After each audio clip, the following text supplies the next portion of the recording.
So my acting coach used to sometimes have to lie on the ground and hold my feet still so that I wouldn't fidget. I mean, I think didn't it take you down one time? No, they saran one of our camera guys. He saran wrapped me to a chair. I also remember sandbags. I used to play when I tried to sandbag your feet to the ground. They sandbag my feet to the ground too. Mac likes to look. Mac used to think it was a game. This all sounds like child abuse. Trying to get Mac to sit still is not an easy task. Then they discovered medication. Just like Judy Garland.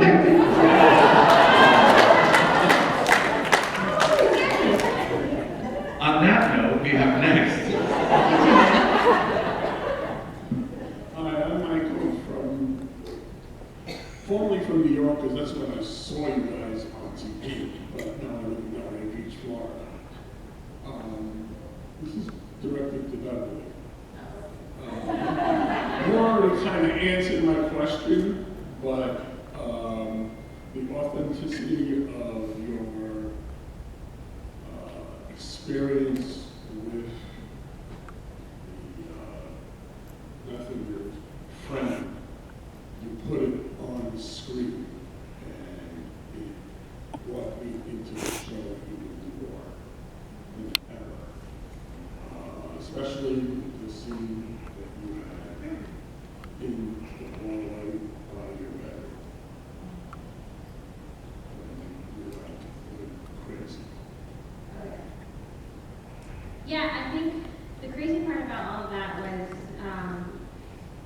I think everybody manages grief very differently, and for me, I am kind of it would be very surprising that I am very task-oriented, very organized. You did. And this was the very first time that I actually honestly cried about her death.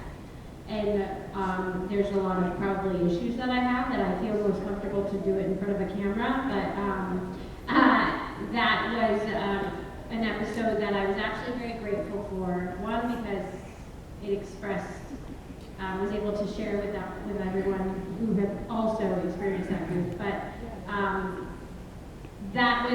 think that was not Lucy crying, that was Beverly. And that was the unleashing, and Barry was in that scene, and I just remember also everyone being so wonderful and just giving me the space. And so, I'm gonna cry. Well, that's not surprising. Hey, you remember that question, is Beverly like Lucy? Surprise! Hi, I'm Alex from Scranton, Pennsylvania. Barry, you kind of answered this yesterday, but it's a two-parter. What is your coffee shop order, or your go-to coffee shop order? We're going back to food here. And then also, what do you do when you are maybe high or maybe not and go for munchies? What's your go-to munchie? Go-to coffee shop for everybody? Yeah, well, jump in, yeah. You can tweet those. Did you say your go-to munchies? Yeah, your go-to munchies when you're possibly high, possibly not. I told you about the French press. Yeah, it was a great answer. And then I usually make my coffee at home, so I use the French press. But I think the answer, if I go out and get like a latte and a shot of espresso. But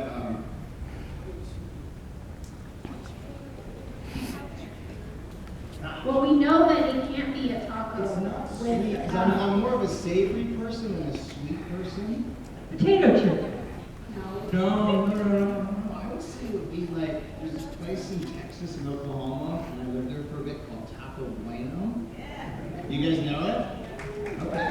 So I have a record of eating a certain amount of party burritos when I was in high school. I think it was like 13. So I would say a party burrito from Taco Bueno would be my go-to. Wow, that's so cool. How big is a party burrito? It's like a whole burrito, but they're size, no? But they're flour tortillas, not. Like a high school kid could eat like a party burrito in like 4 or 5 minutes. Wow. Yeah. Or 2. If you're in an eating contest. Like you would. Like I was, yes. Was it against anyone? I Or thought was it it was, just- but it was it wasn't. just People just yourself? wanted to see me eat a bunch of burritos. I hope that answered your question. Everyone else's coffee order. So, yeah, I like making my coffee with an AeroPress. And I mean, I love a lot of coffee. Sucker for just a latte. Please don't put any flavoring in it. It should be flavored like coffee. And milk. Unless she wants to leave her cold brew in the car. When did I do that? When we were doing the podcast, you left it in the car, remember? Oh, yeah. And then you still And then I put it in the fridge and drank it. I do that a lot. Like, Yeah. You forgot about, like, the I'll leave a munchies chicken at the burrito. top. Yeah, because I'm already deep into the munchies. I'll leave like some food out. But if you just, and then maybe overnight, you know, and then you just heat it up extra the next day. I'm never gonna sick. I can handle a lot of Thanks. bacteria or whatever. You have to train your system. Be like, nope, toughen up. Food poisoning, what's that? What's your munchie? Go to My munchie food is cheese.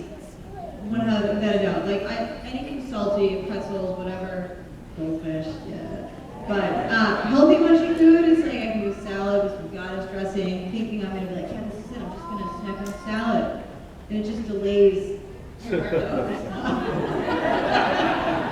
Actually, Going out to dinner with Mac, I mean, she orders like a lumberjack. It's true, it's so true. yeah, I know. And then I go home. They start and I'm hungry, and then an hour later, to all of us, and we're like, no, it's just for her. it's just. Just for But her. I got to try a latte, and then I got some extra that I could give you without starving that way. Also, I order, so that I can have leftovers because So they can sit really out like, everything. I love leftovers. I don't understand why people don't eat leftovers. Like, it's amazing. It's like you don't. Woo! You open it, it's like tacos. I did nothing for that. Ate for it yesterday. We shouldn't waste food. Right, I don't like it. That's why if we leave it out overnight, yeah, just put it in the microwave for an extra Matthew, minute. where's your breakfast from today? And there's always the horses get eating. Yeah. Although I did learn, I had a Okay, word we have to talk. Let's go to some more questions. Sorry. The first manager right here. Sorry. Next up, we have Coffee, I just like coffee, and then I like any snacks with anything. And dessert, I love dessert. I think we're going to go to the next question. Because there's a lot of people that When I was little, I sort of like Oreos. Next time. Hi, I'm Summer. I live in Chicago, and I'm really loud. So Beverly doesn't have to answer this because this might push you into full-blown Lucy mode after that last one. But I was wondering, you guys talked about the most crazy and chaotic fun scenes you shot. What was the most challenging storylines you had to shoot? When we ate blueberry pecan. No. Eating on camera is challenging.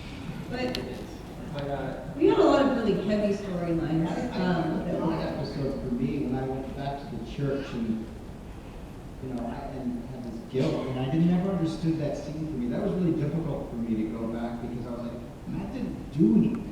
And half the time, Matt didn't do anything. He was always in trouble. He really did the right things most of the time. And so I think for me, sitting in that church by myself, asking God,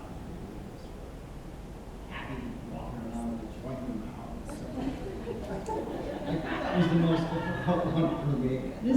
Terry, that's really unfair. It's unfair. I struggled with that. I didn't want to do that scene. I don't blame you. That was the part. Some of them were just, there was a lot of really heavy content. And you'd have to be, a lot of tears, a lot of glowing things. I think I can guess what David's was difficult. 'Cause when he had the What would you singing, guess? music. Oh, well, it wasn't the most difficult Oh. thing because you just didn't want to do it. I just didn't want to do it, and like how I didn't want to sing the theme song for you guys either. I'm not a great singer. I did you a favor. But when you're doing emotional work, if you're really trying to take work seriously, emotional work is difficult, and you try really hard to give a piece of yourself to it and be